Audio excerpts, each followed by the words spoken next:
Thank you everyone for joining. I'm just sharing my screen. So welcome to the CIPFA Student Network Career Roundtable.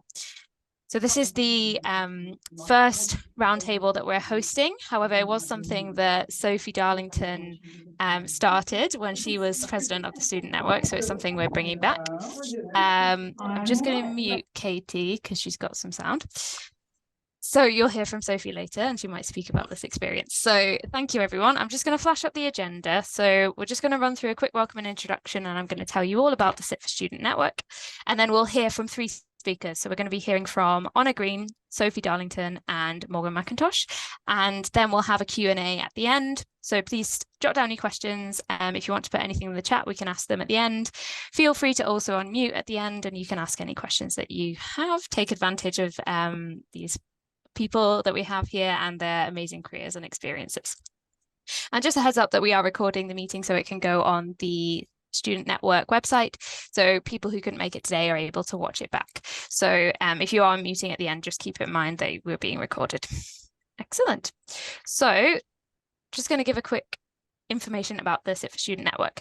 So we are a group of students, so we're run by students for students, and we meet monthly. We have a committee and we also have a few other members. So we meet monthly to discuss all things around relating to students. We meet with the CTC, which is the provider of the online web classes or the tutoring that students receive. We also meet with CIPFA themselves, and we're just bringing to their attention any issues that students are having.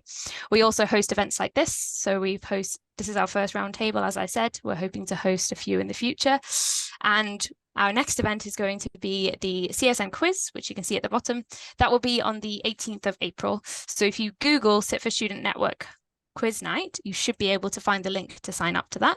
I encourage everyone to come along and meet some students, particularly if you're doing online classes. It can be hard to form those same connections that you do when you're doing in-person classes. So I'd really encourage everyone to come along. I will put the link in the chat a little bit later so you could follow that as well. And you can also Google us just to find out a little bit more about the work that we do. But I believe we have some international students on this call. So I'm particularly interested in reaching out to you. We are quite UK based at the moment. So if you're an international student and you think you're interested in volunteering and getting involved, you can drop an email there. We've got the CSN email, csn@cipfa.org, or speak to me after this session. In like a Zoom call, but they don't hear me. So I will kick off and we're going to hear from Honor Green first. So I'm going to stop sharing my screen, and Honor, I'm going to can I just ask everyone to mute themselves to stop the noise coming through? Thank you. And Honor, I'm going to spotlight you. Okay. And I'm going to hand over to you. Thanks. Thank you. I'm just looking at myself, which is an odd thing. Yeah, hi. So I'm Honor Green. So I currently work for East Sussex County Council in a fairly new job as Head of Finance for Children's Services in Schools. My career to date has been very much local government based. It's just been council, so I suppose that's my limitation, put it out there. Harry asked me to do a bit of a rundown of my career post qualifying with CIPFA, but I feel that it sort of started earlier, and I think that my apprenticeship with CIPFA definitely fed into where I've been and where I am now. So I had very sort of normal first year rotation in my brand new apprenticeship. And then my second year, I requested to move to Children's Services because I've got a bit of a personal connection. My parents are foster carers, so I was interested in the services and wanted to work with the finance team there. I landed in quite a chaotic time. I was working for Hammersmith and Fulham Borough Council at this point. It was their apprenticeship scheme. They were disaggregating from the tri-borough, which is 3 councils joined together. They were separating out their services, including children's services. So it was quite messy. The finance team just disaggregated as well. And it could have gone one of 2 ways. It could have been that everybody was too busy and nobody could pay any attention to a trainee and I could have been lost. Or what actually happened was that I was just given things just fell out of the woodworks that didn't have sort of a set FTE to cover. And it went to me. I had a very good manager who really sort of trusted me and just allowed me to do things. He supported me, but he was hands off, and that really suited me and my style of working. And it just really built up my confidence, I think, that second year. So that meant that by the time I was due to rotate for my third year placement, I actually went for a job, sort of a proper job as a senior accountant for, I think financial investment and strategy, but effectively it was the capital projects. It was housing development and housing regen, and it was kind of business partner and budget monitoring for the capital projects. I was still studying for CIPFA, but I noticed that the expectations had to change. Ultimately, the job had to come first and studying afterwards. Fortunately, there was still enough flexibility within the job that I was able to manage the two. I think I worked one weekend, maybe like around year end or something, but it was fine. I definitely noticed a change, not in terms of difficulty of the actual tasks. And I think my time in children's had really sort of built me up to the point I was used to interacting with sort of budget managers and even sort of, heads of services and actually ADs. I got a fair amount of interaction with senior management quite early on, I think. But it's different. It was different for me having that job title and knowing that I needed to be someone who could have the answers. I felt the expectations were different, whether that was placed on me or I placed that on myself. But I did like that. And I think I've always wanted that responsibility. What I did notice at that point was that I really enjoyed working with the service and building relationships there. And that was really, I think that's really important within finance. I think you've got to make them want to come to you. But I did struggle with my manager at that point. He was a very good accountant. He was a bit of a micromanager, and I don't respond too well to that, I think. So at the end of that year, I could have stayed on, but I actually chose to go. There was a new post that had opened up back in children's services. So I was just about qualifying at this point. I think I had one more exam to do, or the case study, and I moved to what's called a principal accountant role. So it was a bit of a step up within children's services, and it was back within SEM. And again, it was a brand new role. So the expectations sort of could almost be written by me and by my manager, and it sort of evolved around me. Hammersmith and Fulham were in a really, they had a really significant high needs block deficit, which is really common the country over. They were part of the a DFE safety valve plan, whereby the DFE have effectively sort of bailing them out £20 million, but you've got to adhere to quite strict monitoring requirements. And we had to provide a lot of SEN information back to the DFE. So there was a lot of close working with sort of my head of finance and some of the heads of service within children's. But the hardest part of the role was keeping on top of the data. It's all the SEN, all the EHCPs, and actually communicating that out to schools. So I think that was the most stakeholders I've ever worked with in any of my jobs, and probably I ever will, because I was just regularly making payments out to schools. They'd all come straight back to me and asking, what child, what package, all of that. But I think, again, just the importance of relationships and of being somebody that people want to come to. And I think managing at children's services, I think, is difficult as well, because the people in the services, they're all frontline. They couldn't really, until you get slightly more senior levels, they couldn't really care less about finance. So it's difficult to, I suppose, build that relationship and get what you need from them all the time, and vice versa. So I sort of learned coping strategies. The head of service I worked with at that point, really nice bloke, liked him a lot, and we got on well. But I learned that basically there was no point emailing him. So I had a standing meeting with him weekly, and I just hit him with everything I needed in that sort of hour. And that would work for both of us, I think, rather than sort of, me waiting for things or him not, whatever. What I did so I was doing that role. I qualified by that point. So I was in that role for, I think, a year and a half or just under. And towards the end, I started to struggle with resilience a bit, both in terms of the overall picture, just that high needs block deficit, just constantly more and more EHCPs, the service is frazzled, there's not enough money. We were always slipping on the DFE safety valve plan. And just trying to keep on top of the data was difficult. And I just felt a bit of an itch. And around that point, I was quite involved in the CIPFA student network, but for the Southeast region. And you sort of meet people through that. And I think I met a recruiter who sort of sent me things. So I had a couple of job interviews, and I was looking at that step up. I'd had a bit of line management responsibility within children's services, but sort of for a trainee, or it was quite loose. But I was kind of just almost applying for things, seeing what was out there. I was offered a finance manager role, which I actually turned down because it was too much. It was within temporary accommodation. It was sort of more of the data, more of the same, which I sort of wanted to escape from a bit. And then in the end, I was offered another finance manager role at Sutton Council in South London. So that was for capital and commercial, it was called. It was a combination of sort of the capital financing and monitoring of like income and grants and that sort of thing, but also the regeneration and development projects and a bit of business partnering. They also had some subsidiary companies, so I was sort of business partner for those. So it was, but as I just wasn't sure, I suppose, what I wanted. I feel like you're sort of almost expected to want to go further, faster, progress. But at Hammersmith, I'd been there for 4.5 years. I loved my team. I loved my manager. I felt safe. I felt comfortable. I felt respected. I was paid enough. I wasn't sure if did I want to move because that's what I felt I should be doing, or did I actually want a new challenge? But I think at the end of the day, I decided that no, I was working from home pretty much all the time, spend 7 hours on your computer per day. Actually, at the end of the day, for me, the team wasn't enough, sadly. It needed to be, I needed to feel engaged in the job itself as well. And I think by that point, I was ready to move on. So I accepted the job at Sutton.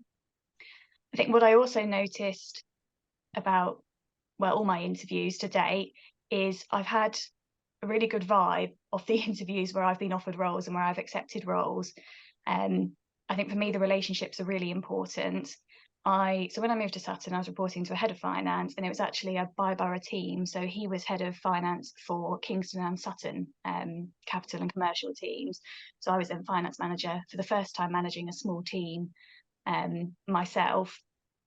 I always felt that responsibility quite heavily, not in a negative way, but I've had some very, very good line managers and heads of finance and heads of service, and I just wanted to, I suppose, emulate what had been given to me. I was anxious about going in as a team manager role. I expected that I would be one of the younger ones in the team, and I was the youngest. And I think they all thought I was older than I was as well. There was a bit of a shock. There was a Christmas do, and my age came out, and somebody who was reporting to me at that point, he said to me, "You're just a baby." And I think I always worried that bit about, will you be taken seriously and stuff, but I've never encountered any ageism or anything like that. I think during that role, I interviewed people for the first time as well. I'd not done that before. I learned a lot about financial accounting. I've very much been on the business partnering side to date, so I definitely sort of upskilled a bit that way, and that was good. What I noticed is, I'd say that I was quite sort of a middle manager at that point, and it's this funny bit between you do less actual work, and maybe that was that role specifically. It's just my experience, but I was managing 3 people. They did the day-to-day work, and I did a fair amount of financial modelling, but actually a lot of my role was making sure that they were okay, that they were doing everything, that they were doing everything on time, and then communicating that upwards and outwards. And there was a lot of sort of passing of messages back and forth between, say, the 151 and then the capital accountant who reported to me. And it was it was a funny sort of balance. And I think by the end of that role, I was there for not long, I think again 1.5 years. Really nice team, really nice authority. My manager left, so that was a loss. And again, I just started feeling that itch again. I just felt that there wasn't sort of enough. I felt that I wasn't actually doing my hours. I didn't feel challenged enough, but also, I don't know, that it just, I think it was just worn off. I'd learned a lot, but it had just sort of come to an end for me. And this is where I'd say the importance of LinkedIn. You always get recruiters sending you things. You can ignore a lot of it, but actually all my roles to date, apart from the internal ones at Hammersmith, have been through recruiters on LinkedIn. So I had a couple sent to me. I went for what was called a strategic finance manager role at Islington, which I didn't get. At the same time, I was approached by, I think it's Alan Lane actually, for this head of finance role at East Sussex County Council. And I wasn't sure. The head of finance seemed a big title. It's certainly the biggest leap I've taken to date.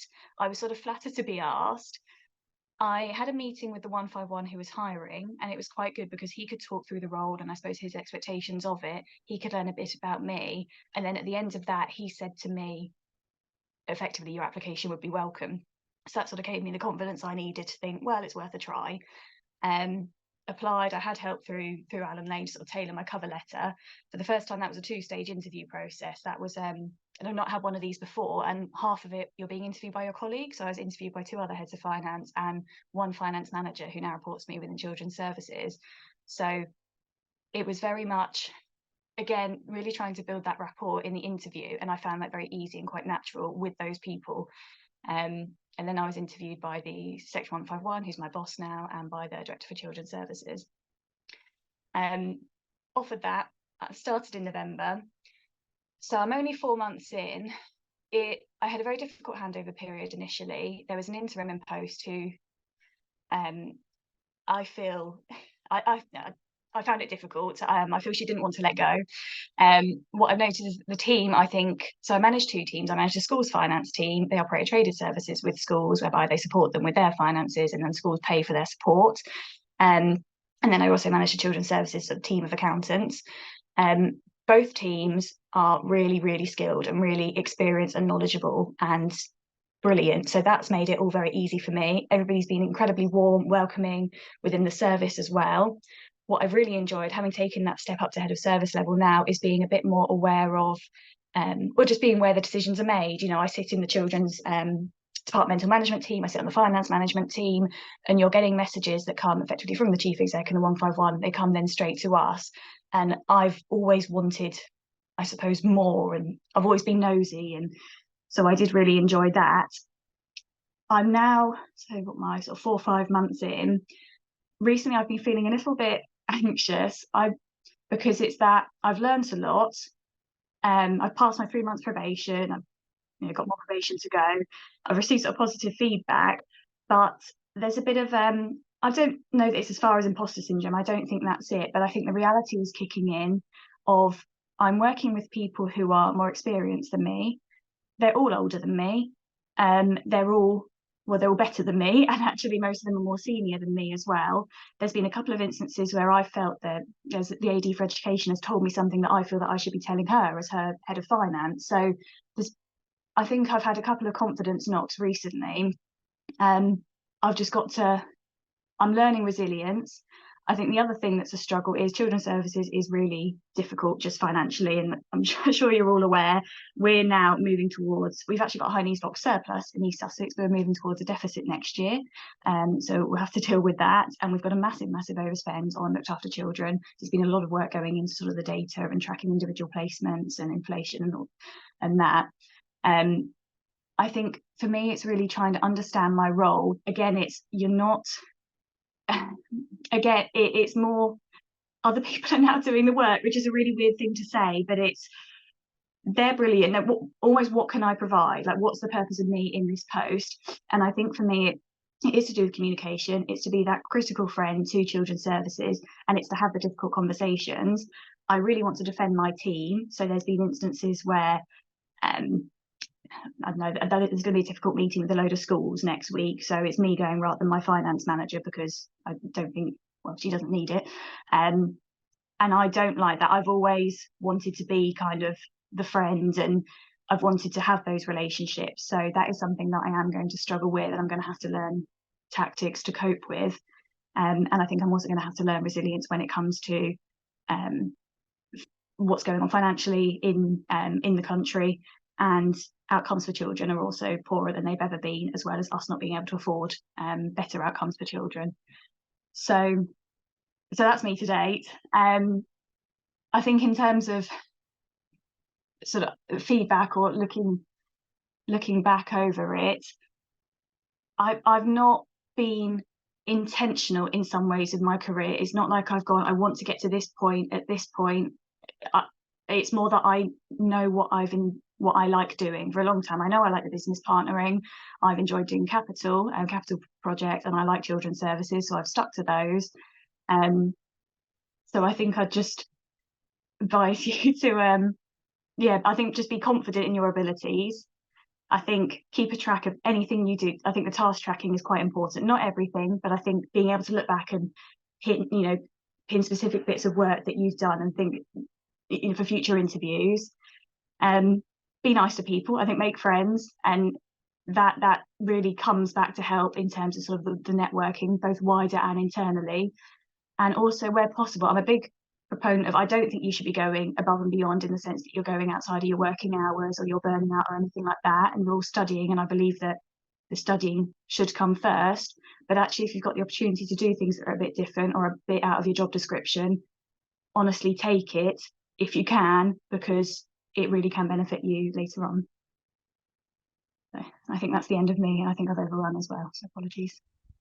Don't worry at all. Thank you, Anna. That's really interesting. I think for me, hearing you talk about not experiencing ageism is really reassuring. I'm about to go into a finance manager role, so I'm glad to hear that. I think that's really reassuring. And then just hearing about how you decided when you wanted to move role and when that was right for you, I think that was really useful and interesting, especially for us starting, like just beginning our careers. So thank you very much for that. Anna will be staying on and she'll be around to ask some questions. If you've got any now you want to pop in the chat, we can ask them later. But for now, I'm going to unspotlight you, remove spotlight, and then we'll bring in Sophie Darlington. Thank you. Right, I'm just going to try and share my screen again, hopefully get it.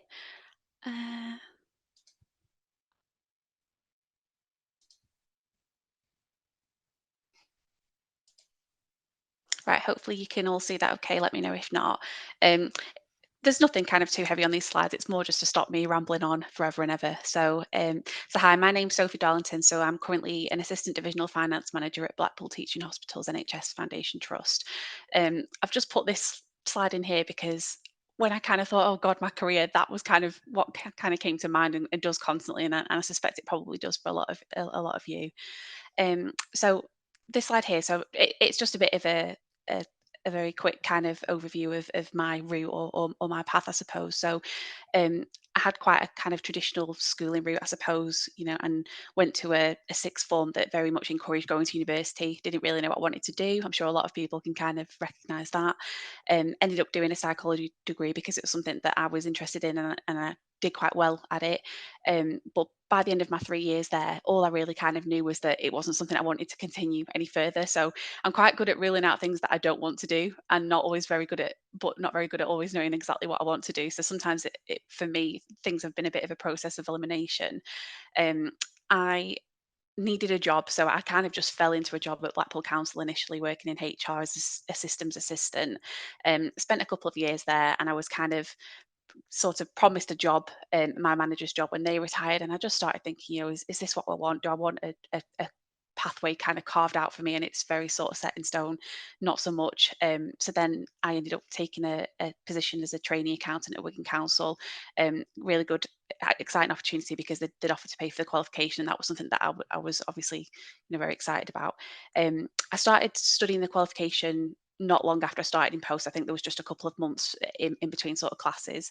I spent the first year in internal audit, kind of I did a lot of kind of going to schools and academies doing audits. And Anna was kind of speaking earlier about sometimes not being taken seriously because of your age, and I found that was something I found quite challenging, having to kind of turn up at these schools and ask all these questions. And there were people that have been in their post for years, and they're kind of looking at you and very defensive, and and you can kind of tell that they're thinking, oh, why are you asking me this? And just I found that quite hard. Being kind of in my early 20s, I just kind of felt like people didn't always take me seriously, and it took a bit of getting used to, but it was one of those things that you gain in confidence. And when you're on that kind of placement, you go out kind of with someone at first, and then eventually start doing it on your own, and you do start to build that confidence.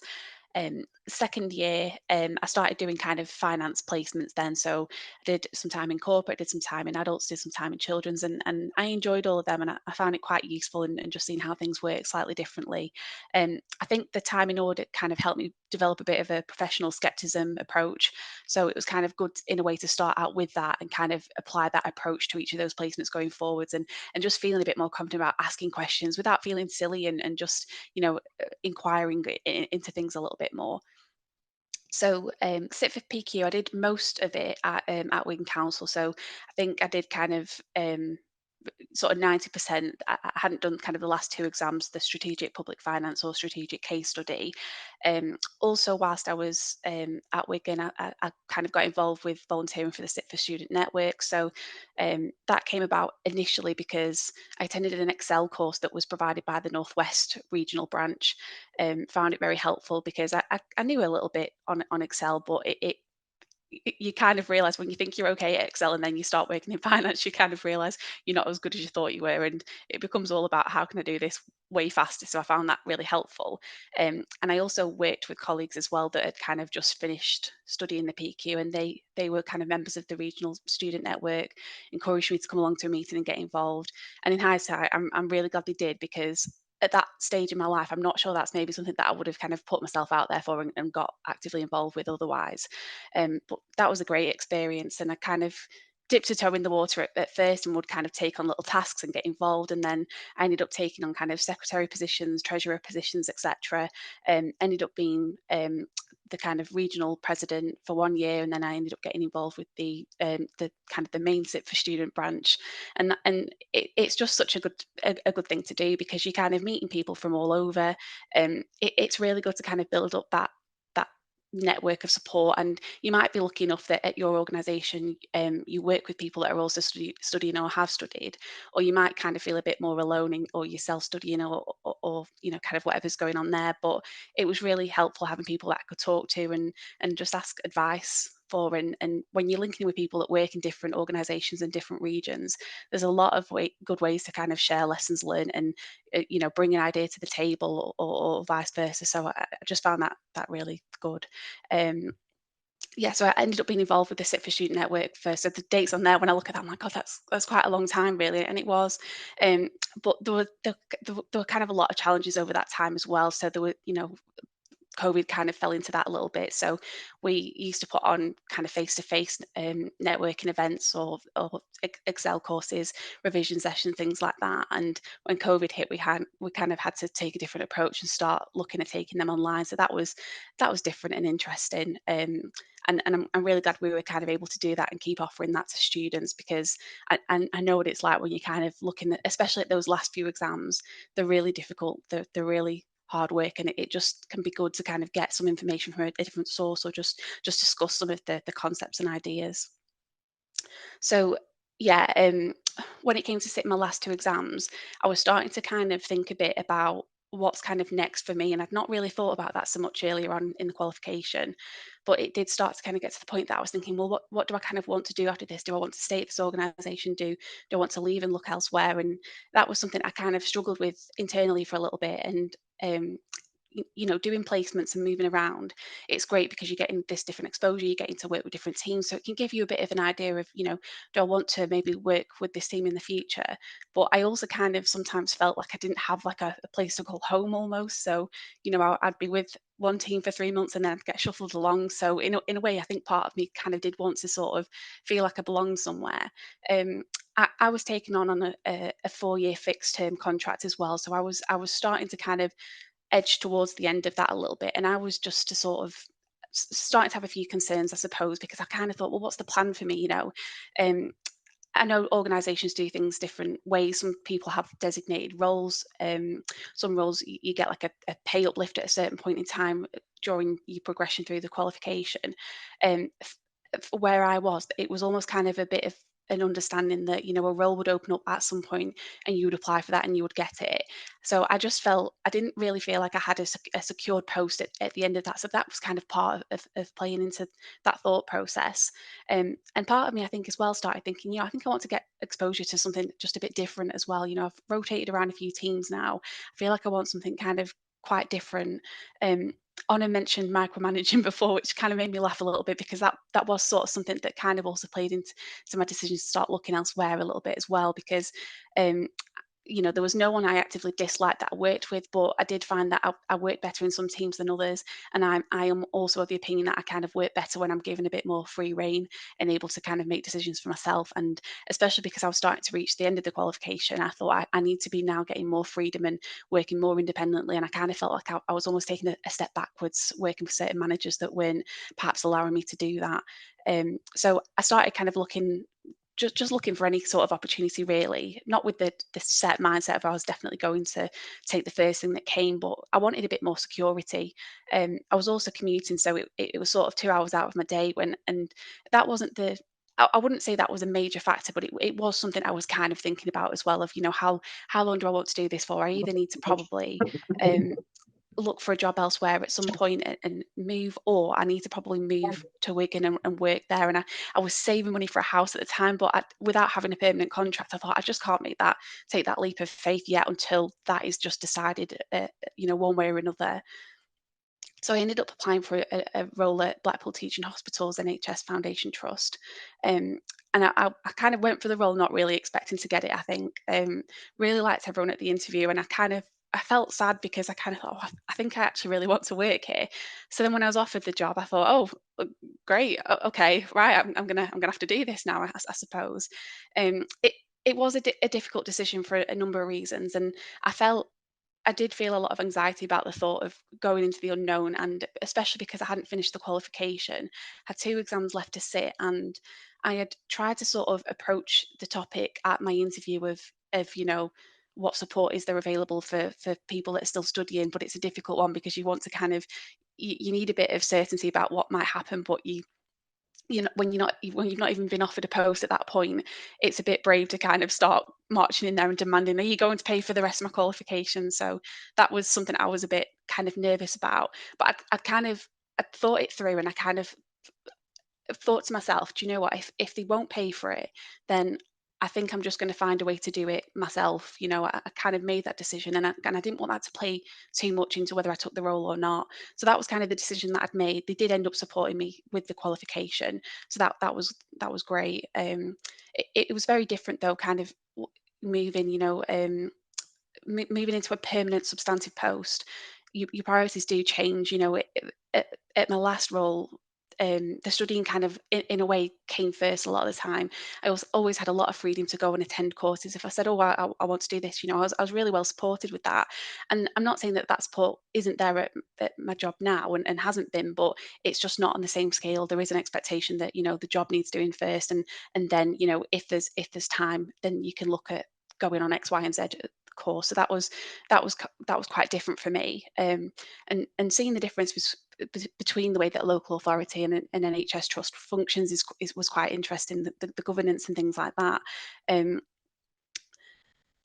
Just the way that they manage money. I mean, there's, local authority, it's very expenditure driven, whereas with NHS trust, you generate an income. So I'd never kind of really seen that side of things before. So that was a bit new. And just things like when I was, when I was trying to sit the exams, I had a much more flexible kind of study support package available to me. I could take more leave. I just had more time to prepare for the exams, whereas it just wasn't really the case once I kind of moved. So there were kind of downsides to moving, but there were a lot of upsides as well. And just, I suppose, just having more freedom, being able to take on more responsibility, and just see how things worked in a different organisation. I really kind of enjoyed those aspects. For me as well, I was really lucky to kind of move into a team where I really liked my colleagues, really liked my manager, and it just felt like everything was a perfect fit. And having a manager that just, it does feel like that great fit, and they support you, and they're there for you. They kind of cushion you from things that could be quite unpleasant, but also kind of give you that freedom to work independently and grow and learn and develop. That was something I'd not quite had before in that format.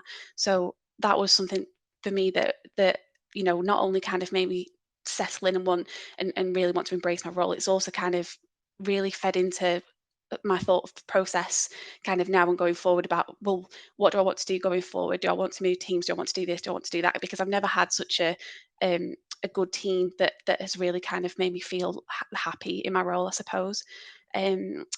What else? So qualification. So you might notice there's a bit of a gap between when I was studying and when I actually qualified. So when I moved to Blackpool Teaching Hospitals, it was in 2019, and it was a few months before kind of COVID hit. So it was an interesting time to join the organisation. It was very much, I got nice and settled in my role, met people, and then obviously, everything kind of was a bit crazy for a few months and years. So everything went online. We were still going into the trust quite a lot of the time because, obviously the hospital, everything keeps going. But it was a strange one because we had to go into the office in distance, but you couldn't go and meet your clinicians, your budget holders, because they are in a clinical setting. Then it wasn't deemed safe. So it was a very strange time, as I'm sure it was kind of for everyone, really. Because of everything that kind of happened through COVID, I stopped working on my portfolio. So there was definitely a substantial delay between when I became exam qualified and when I actually kind of, became technically fully qualified. So that is something I would definitely say to people in terms of, don't do what I did. Work on it as you go, do everything you can. But it's one of them. And part of the problem as well was that even when I had time to work on it and started doing it, it was really difficult to kind of meet with my manager and get that sign off because he was so busy and so pressured during that time. Working groups. So yeah, one of the things I've really enjoyed about moving to where I am now is I feel like there's a lot of opportunities, more so than I used to have, to kind of get involved with things that are kind of going on. So I started co-chairing a staff development group, and that was a really good experience for me. And we were kind of given a bit of a scope of these are some things that you could look at, but it was a really good opportunity to kind of take the bull by the horns and kind of make it what I wanted to make it, sort of thing. So we were asked to review a finance and development training policy, and we did that, but it was meant to be kind of a very light desktop review. But I know when I was kind of looking through it and when we were having meetings with members of the team, I noticed a lot of things. There were some kind of discrepancies where we weren't quite treating people equally, and I didn't feel like the offer to students was that great, really. The time off, you kind of got enough time off for the exam, um, but you didn't get very long off to study beforehand as well. So that was an area where I felt like I was really able to add value. We kind of had a lot of discussions and meetings about that, and we ended up actually upping the offer that was available to our students. That was something I was really happy about.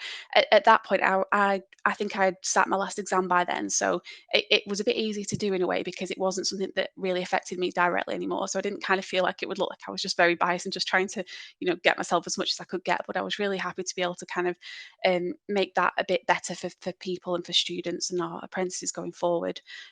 And then other working groups, one NHS finance, we have this towards excellence accreditation in the NHS. So I've been on a working group working towards that. So that's been fun, interesting, and challenging. And health and well-being. So that has been a bit more of a focus for me, especially sort of since COVID. That is something that I have become. I don't know, I've just sort of considered more important than I used to. I think I just sort of used to be very much kind of head down, plod on, and I'm all okay kind of thing. Whereas I think now I'm a bit more understanding and recognise a bit more that it is something quite important that we do need to think about. Next steps, I put a question mark there because I think that is the honest answer. So um, there is one thing I really like about where I work is there are a lot of internal opportunities that come up. There's definitely, and for me, I moved from one organisation to the other. That was interesting because when you come in, you're obviously completely unknown to everyone, and people don't know anything about you, which can be a good thing, can be a bad thing. But likewise, I can see now working somewhere that as long as you kind of you work hard, you're friendly towards others, people are very open to you going for those roles. It's just whether it's the right fit for you. And I think that's the difference between sort of studying and being a trainee and then actually being in a different a substantive role. You start to have that luxury to actually think about, is this a good fit, rather than I need a job, or I feel like I need to push myself to do this, to do that. You start kind of considering those other factors a bit more.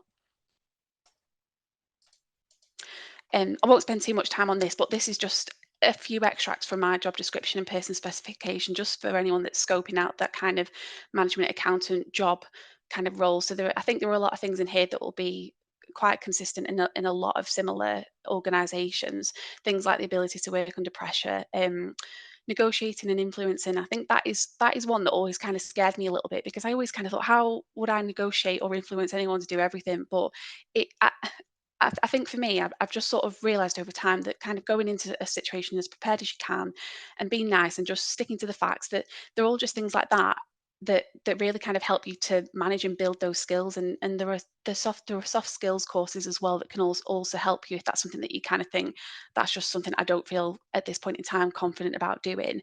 But it's something that does come with time, and I think you start to get better at stuff like that without even kind of realizing, which I thought was quite interesting.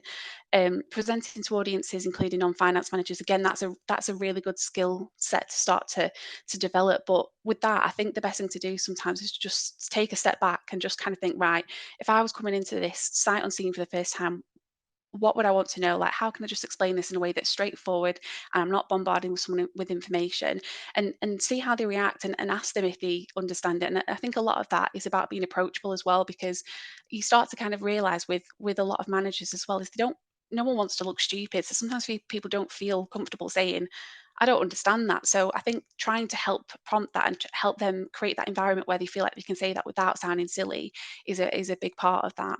And just not bombarding with people with figures and presentations, keeping them straightforward and simple. It all starts to kind of come together once you kind of get exposed to these things more and more. Um, Another thing I kind of wanted to say as well on these is desirables on person specs, because I think I used to read a lot of person specs, read the essentials, and then read the desirables, and put myself off going for things because they just, I kind of thought, well, I don't meet that, I don't meet that. But a lot of roles, they will still consider you. So things like some of the things that were on mine, so directly relevant NHS experience, I didn't have any of that, but I still went for the role, and they still considered me, and I still got the role. Same with experience of X system or knowledge of X things. I think you can try and look into things and research them, but it's not going to be the thing that stops you getting the job.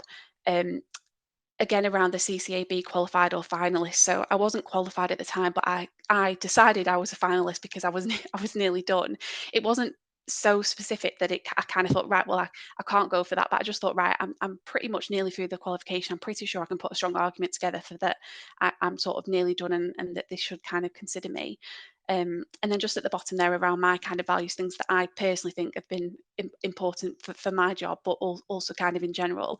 I think just trying to be open, honest, approachable, and build that trust with colleagues is really important. And then just on leadership. So I think people really underestimate the importance of just simple things like listening to someone, to praise them, to support them, and recognizing when colleagues do a good job. And that can start right here, right now, and just thanking your manager or a colleague. It doesn't have to wait until you're in a senior position to start showing signs of leadership. But I think just showing people that you appreciate them is so important.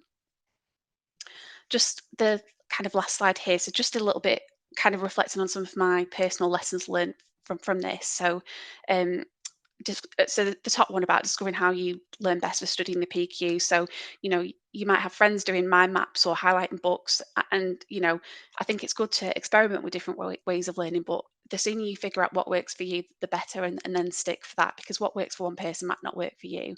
um, One thing I did try doing, because I was commuting to Wigan at the time, I tried recording myself reading out some of the PQ books and listening to it back as I drove, and I just hated it because I don't think I'll learn as well. I'm not really a kind of an audio kind of type learner, but I think actually just hearing my own voice on repeat was just awful. So that was, but I tried a different method. It didn't work, and I recognised that, and I moved on, kind of thing.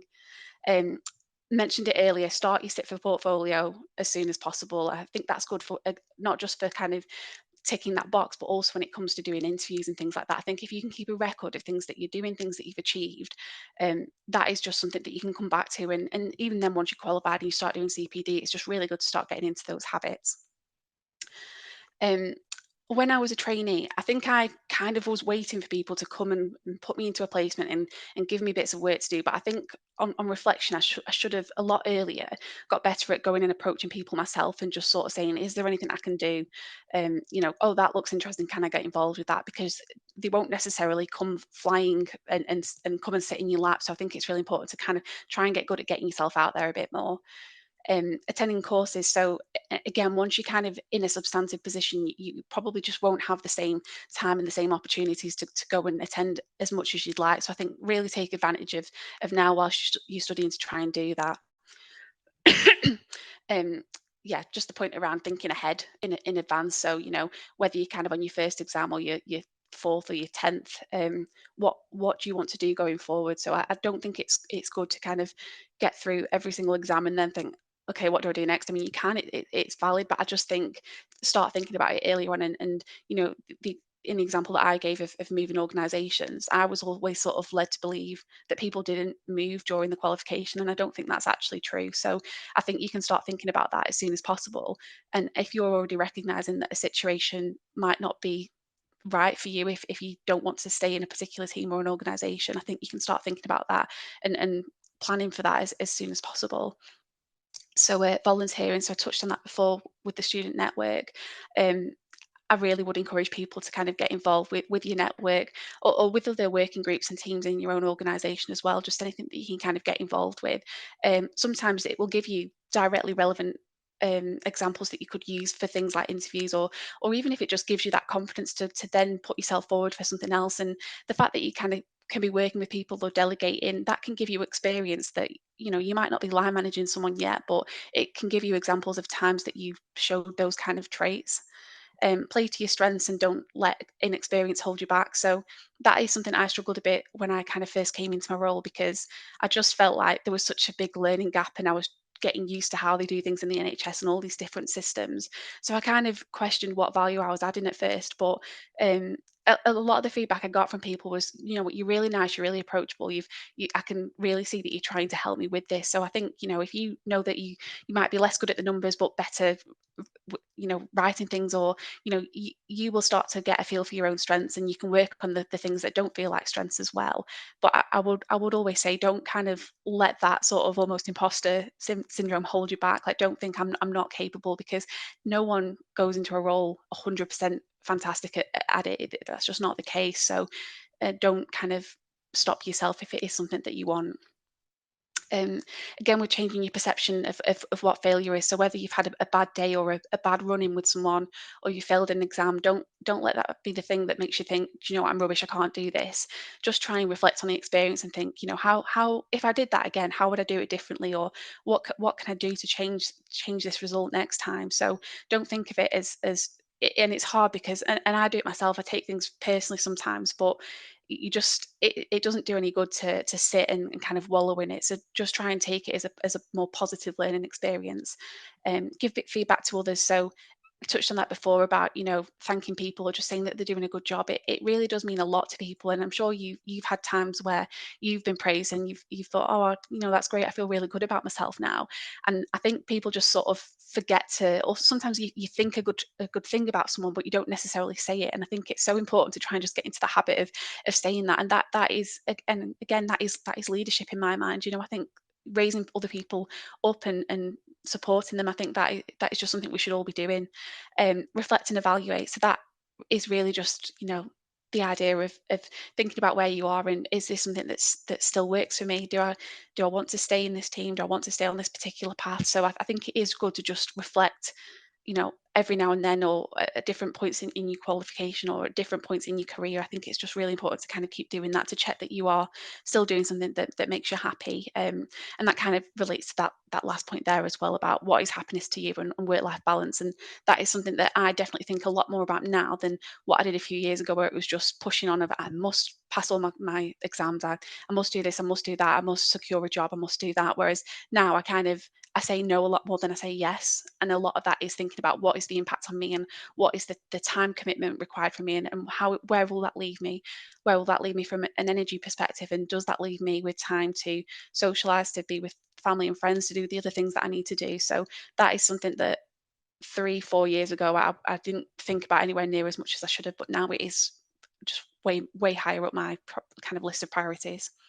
Um, Last little bit at the bottom there, just on jobs. So I feel like a lot of that is probably quite maybe basic common sense, but just things about when you're doing your research. So obviously, you know, you can look at company websites. I really think you should be having informal discussions with the recruitment manager if you can, if you've got access to them, or someone that you can kind of get a bit of a feel for what they're asking, you know, what they're interested in, what they're looking for. And I think it shows that you can work independently, you've got some initiative as well. So I think that is important.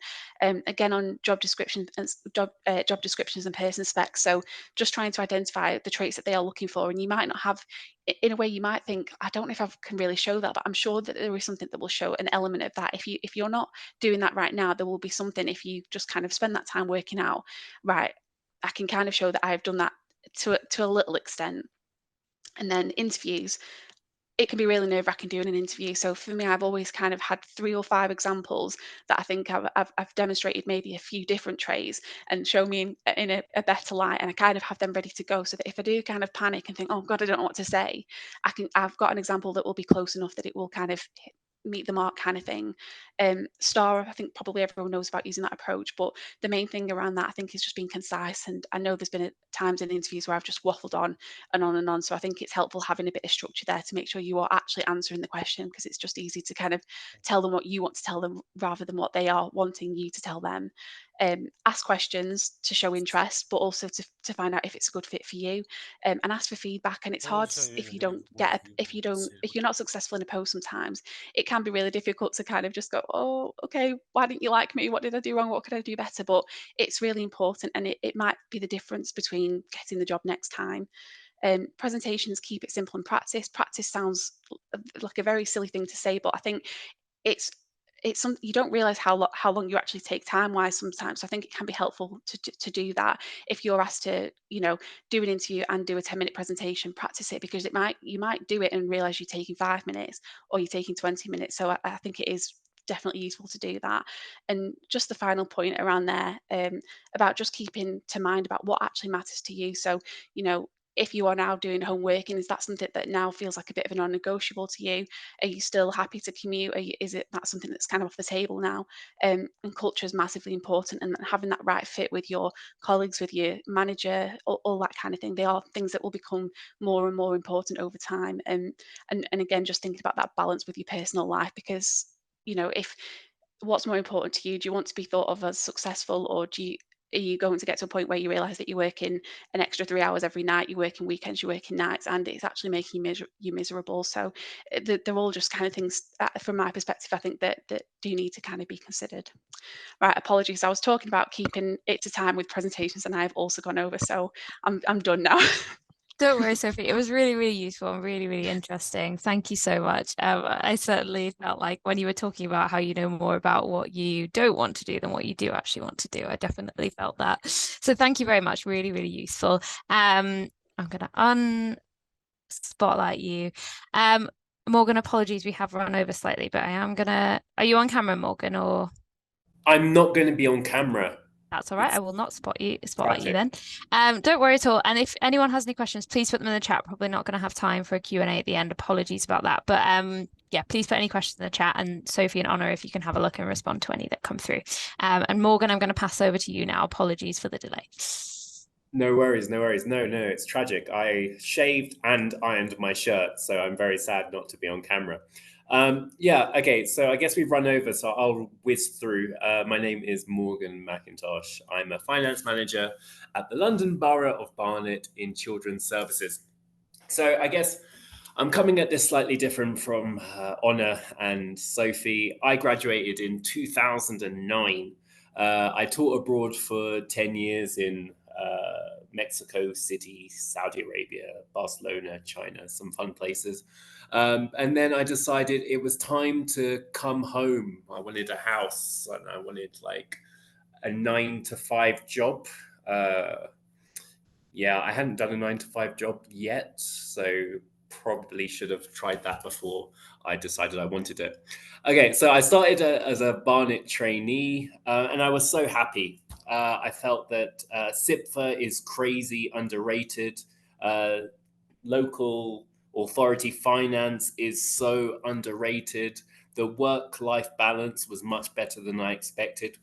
The pay and the remuneration is much better than I had expected, and the chances for promotion are so much better than I expected. So I was really, really happy. Starting on the graduate program, I had a great training manager, I guess, about my grad scheme. We had a mix of rotations and then just helping out with like random odd jobs. But the most important thing is that I've always felt empowered at Barnet. And as a grad, I wasn't a big fan of our grad recruitment, and I felt that we could get better outcomes if we insourced it. And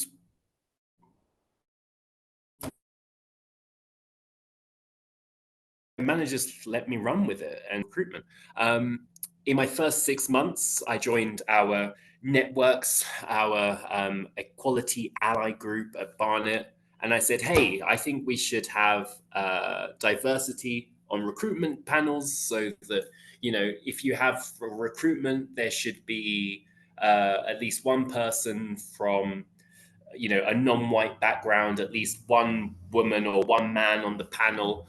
And we should take note of other protected characteristics. I said, I think that we should have different networks for protected characteristics, and members of our executive corporate management team should be sponsors for these networks, that we should have blind recruitment. So when you apply for a job, they won't see your name or see your background. And it's all been done. And that was like things that I put forward as a grad in my first 6 months, and it was all done. And I was like, hey, I think this is an organization I want to really stay with. So yeah, in terms of my rotations, I had a rotation in customer and place, which is like boring corporate stuff, budget setting, which is setting the budget, major projects, which is mainly capital projects, and pensions. So in my first placement, there was a lot of journaling, and there was some finance business partnering. In the budget setting rotation, we reviewed the budget, we adjusted for savings, and then rolled it forward. And then in the major projects, I was preparing some presentations on potential capital projects that we could do. And I was doing a lot of financial analysis to see whether capital projects would be financially viable. And then in pensions, you know, I was given some like meh work that was just like, dude, what is this? And it was the first one where I was like, hey, I'm going to be finishing CIPFA soon.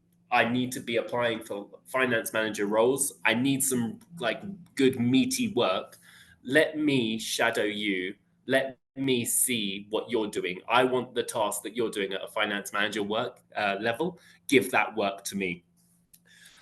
So I guess the lessons learned really from that experience is, don't just take the work that you're given. Ask for the work that you feel you need for your development, if that's something that you want, right? As I said before, during my rotations, I decided that I wanted to stay at Barnet. I've been really active in the CIPFA Southeast Student Union. I'd spoken to people at other local authorities, and I was like, nope, I don't want to work where you work. I am very happy where I am. I feel at home at Barnet. I feel well respected. As I said, I feel empowered. Also, it's a North London borough, and you know, I was looking to buy something in Luton. The commute in other local authorities would have been pretty awful, and looking at like Surrey, it's much more expensive than North London, so it just worked out financially as well. I didn't really want to learn any new systems or meet new people because that's annoying. So yeah, I was really happy, and yeah, I did the math. I think people say if you move around jobs, you know, you get promotions faster. It makes sense, right? So I thought, okay, maybe it'll take me 6 months or a year longer to get that promotion that I want. But hey, I'm going to be in this role, like, you know, I'm going to be working another 20 or 35 years. What is that 6 months in the scheme of things? Maybe I'd be getting a few £100 a month more, but how much is that compared to the stress of moving and all of those things? So I set myself a timeline of, yeah, I wanted the promotion before I fully qualified. And yeah, I got it. I'm just reading through my notes. When I was in my first placement, I should have asked for more finance business partnering experience. When I was in the budget setting role, I think I had a March exam, and I took off a month's leave to prepare for that. And in that month, the budget was set. So that wasn't good timing. So, I think I would have, if I were to redo the grad scheme, I would definitely look at key timelines and make sure that my leave aligned with that, or speak to my my line manager to make sure that we could adjust maybe some of the timelines we're working to make sure that I could play as much of a role as possible. My major projects role was fine, and as pensions, as I said, that's the one where I really grabbed it by the horns. So Honor spoke about going above and beyond, and Honor said that it shouldn't be on you to be working more than 9 to 5. I don't know how many grads are doing that, but I did work above and beyond. But really, I'd say really think about what you're doing, and why you're doing it. Because if you stay up internally, maybe it will be appreciated. Maybe the person that you went above and beyond for will be on your recruitment panel. Highly unlikely. But hey, I worked my bottom off for my first training manager. He's left. I worked my bottom off for the first placement manager that I worked for. He's left. I worked my bottom off for. I can continue this story. Many people have left, and the hard work that you're doing may not always be appreciated. And if you go externally, it's really about what you can say at the interview. They're not going to be calling up everybody at your former local authority and asking, were you working to 6 p.m. each day? So really, that's a personal decision for everybody on this call to make. Okay. In terms of CIPFA, so I wanted to finish at 5 p.m. I did not want to study at all after work. So I basically used most of my annual leave to study. So I could be at a nice hotel somewhere exotic and studying, for my next exam. And that's just something that I found was the best way to do it for me. I'd say make sure you know the content of those little exam essential notebooks. To be honest, I think you can memorize the content of that in 2 days, and really you should pass if you know the contents of that. Okay, so I did that. That was my grad scheme. Then I interviewed for assistant finance manager role. Preparing for the position, I realized I'm pretty terrible at this interviewing stuff. This is amazing. So then I looked at the internal resources that we had, and that didn't help at all. And then I reached out to a friend who's just like a beast at interviewing, and he helped me a lot. So again, I guess the story here again is just reaching out and asking for those things that you need, and just taking what works. So I was an assistant finance manager in the systems team. So that was systems maintenance, responding to systems queries, report writing. It also captured controls that we had in the finance team, and reporting to the senior management team on controls. Compared to the grad scheme, this was actually real responsibility. I really felt that I thrived under that. More work was given to me. I improved my Excel. I improved Power Query. Well, I learned Power Query. I learned Power BI. But moving into a systems role made me very pigeonholed. It would be much harder to go into finance business partnering roles. So anyway, I set myself a timeline to be, in that role 1 to 2 years. At this point, I'm getting hammered in LinkedIn every day with, job offers, colleagues sending me job roles every day, recruiters I've met at CIPFA events, offering me job offers. But again, felt very comfortable at Barnet, and I'd set myself that timeline. So yeah, I didn't have finance business partnering experience dealing with budget managers, grant applications. So I just reached out to existing finance managers and said, again, hey, I need this experience. Can I shadow you? Can I take on some of your cost centers? Can I do this? Some people said yes and never came back to me. And then I chased and then they didn't come back. I think Honor kept saying resilience. And then other people were like, yes, please take my work. I don't, I just want to chill. So I got some cost centers and I got that experience. Which basically led to the position where I'm in now. So now I am a finance manager in children's. This is a secondment. So fortunately, this is maternity leave. So if you guys are familiar with biology, I guess it became clear that there was going to be a secondment maybe 6 months ago. And I thought, okay, I've got a decent chance with this coming up, and it meets my timeline of getting that next opportunity by April. So I started this position in February. So anyway, blah blah blah blah. Finance manager. I've been in this role for 6 weeks. Obviously there's the element of report writing, but also it's being a good finance business manager and offering insight, meeting with frontline managers. As Honor said earlier, I think the business managers that I have in children's are very different from the budget managers that I had before in a more corporate role. The budget managers are more focused on service delivery rather than maybe the numbers focus that the corporate people had.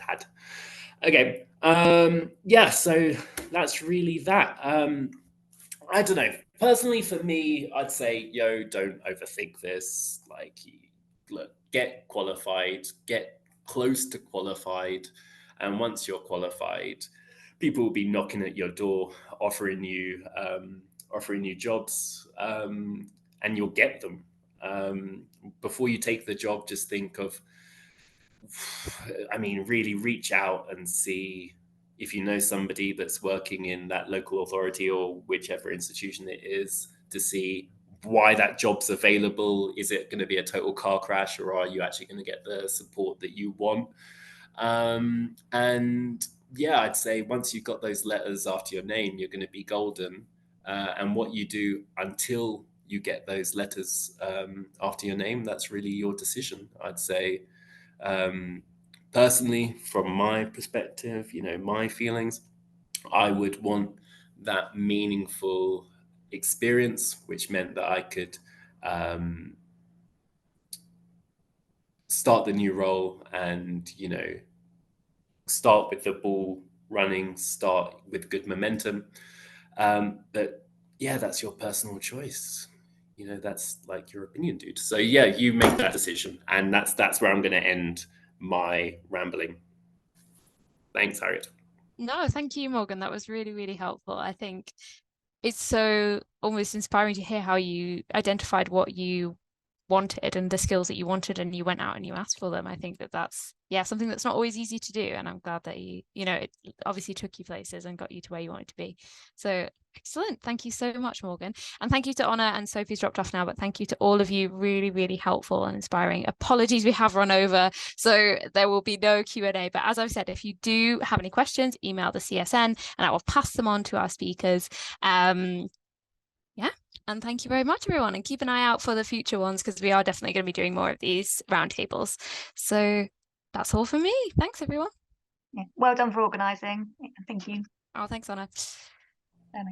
Bye, Thanks, everyone. Harriet. Thanks, bye.